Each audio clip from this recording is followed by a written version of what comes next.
Сәлеметсіздер ме, құрметті тыңдаушылар?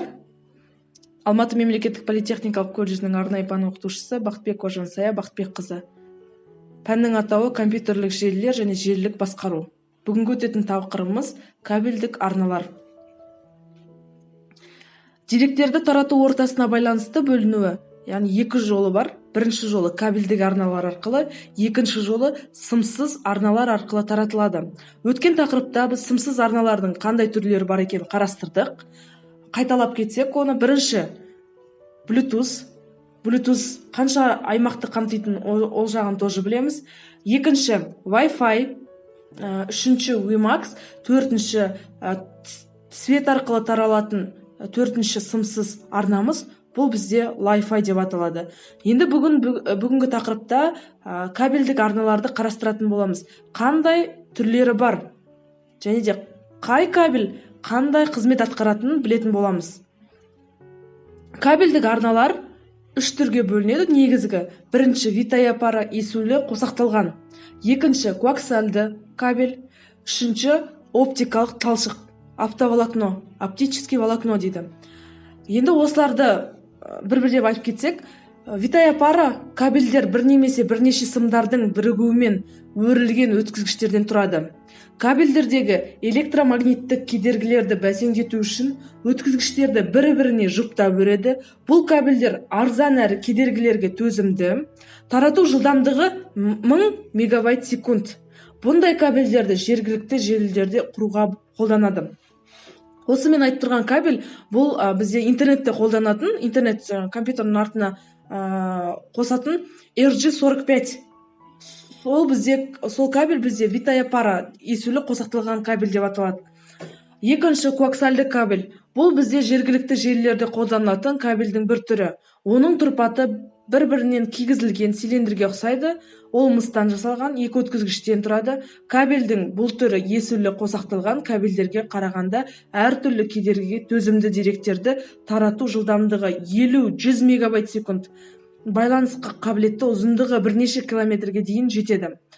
Қараңыздар, бұл жерде бізде үш кабель көрсетіліп тұр, яғни бірінші бұл бізде интернет қосуға арналған витая-пара, коаксиальды кабель не үшін қолданамыз?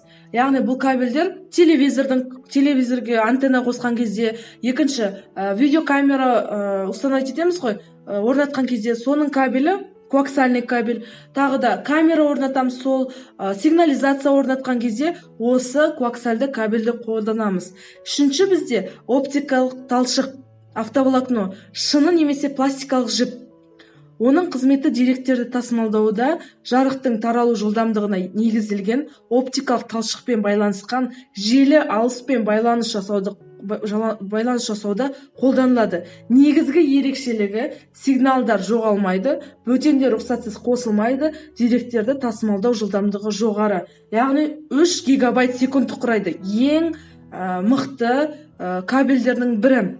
Бұл кабель не үшін қолданамыз, қай жерде қолданамыз? Бұл кабельді бірінші, яғни байланыс құралы ретінде мәліметтер жіберу үшін осы кабельдер арқылы өтіп отырады. Именно бұл жерде пластика шыны бар, сол шыны арқылы біздің мәліметтеріміз жіберіліп отырады. Яғни бұл жерде бірінші оптоволокно қай жерде қолданады? Кемелерде.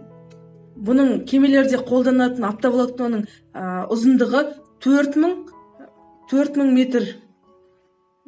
Екінші, бұл бізде қолданады. Яғни коммуникацияда қолданады. Жаңағы біз жіберіп отқан желілеріміз осы жаңағы оптоволокно арқылы өтеді. Енді осы кабельдердің үш кабель бар екенін білдік. Енді осыны практикада қалай қолданамыз? Осыны көрейік. Және де үйде осындай кабельдеріңіз болса, және инструменттеріңіз болса, витая-параны практикалық жүзінде, тәжірибелік жүзінде жасап көрсеңіздер болады. Ал қалғанын жаңа коаксиальды кабель, оптикалық талшық неден жасалады, және де қай жерде қолданатын қазір келесіде білетін боламыз.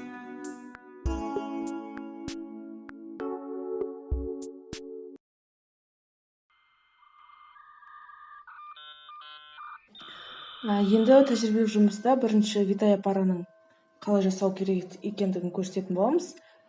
Яғни бұл жерде витай аппаратын жасау үшін сізге 3 нәрсе қажет. Бірінші RJ45 жаңағы қалпағы, екінші отжим, жаңағы тоқты қиып, отжимді жаңағы RJ45 45-ті қысу үшін бұл отжим керек.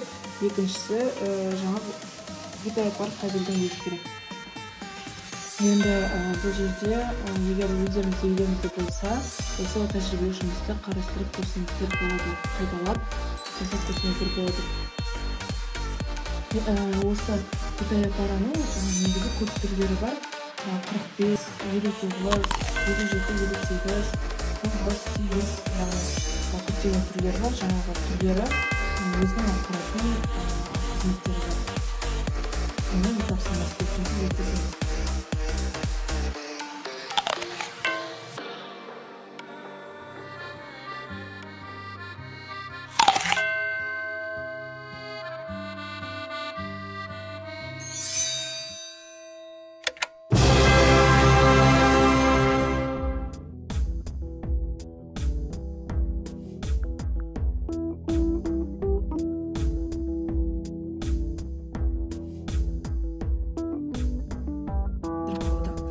Екінші бізде коаксиальный кабель. Коаксиальды кабельде ол бізде не үшін қолданамыз, жаңа жоғарыда айтқан. Бұл бізде мысалға сигнализация болғанда сигнализацияның кабельдері бізде коаксиальный. Видео наблюдение қоямыз, видео бақылау. Оның кабелі де коаксиальды кабель. Одан кейін тағы да біз қай жерде қолданамыз? Телекоммуникацияда осына коаксиальды кабельді қолданамыз. Яғни айырмашылықтар бар бұл кабельдердің.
Үшінші кабель бізде ол автоволокно.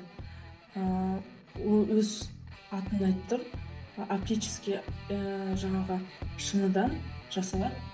Сол ішіндегі шыны ең маңызды рөл атқарады бұл жерде. Шыны арқылы көптеген жаңа информацияларды жіберетін, сол арқылы өтіп отырады. Бұл бізде бұл кабель мәлімет тасушы кабель деп атасақ та болады, деректер тасушы кабель. Бұл өздеріңіз көріп жатқандай көптеген жаңа кабельдердің қосындысы. Қазіргі кездегі осы заман талабына сай біз мысалы жіберген мәліметтерімізді тез алып, тез қабылдап, скоросты, жылдамдығы өте көп. Яғни бұны шыны бұл светке теңейді. Производство стекла и оптоволокна начинается, как можно догадаться из названия, со стекла, точнее, со стеклянной трубки. Сначала ее распаковывают. Затем опускают в раствор фтористоводородной кислоты и удаляют маслянистые остатки. Теперь трубки помещают в станок.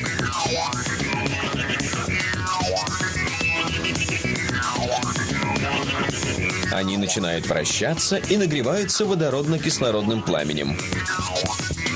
Когда стекло приближается к температуре плавления, оно белеет. Трубки плавятся при 200 градусах. Затем новую, более длинную трубку устанавливают на другой станок.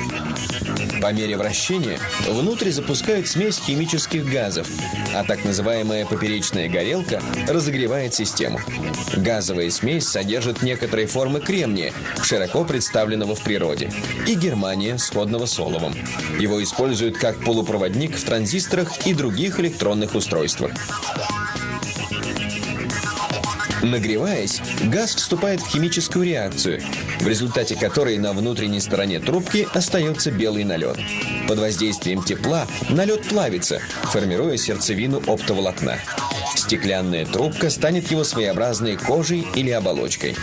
Когда налета становится достаточно, температуру увеличивают. Стеклянную трубку нагревают до тех пор, пока она не размягчится. Под воздействием высокой температуры трубка проминается внутрь. Теперь внутренняя форма оптоволокна создана. Но она все еще имеет вид прута, который называют преформа. Поэтому следует очередной этап производства – утончение. Для этого преформу отделяют от стеклянной трубки. После этого ее вертикально устанавливают в так называемую вытяжную башню.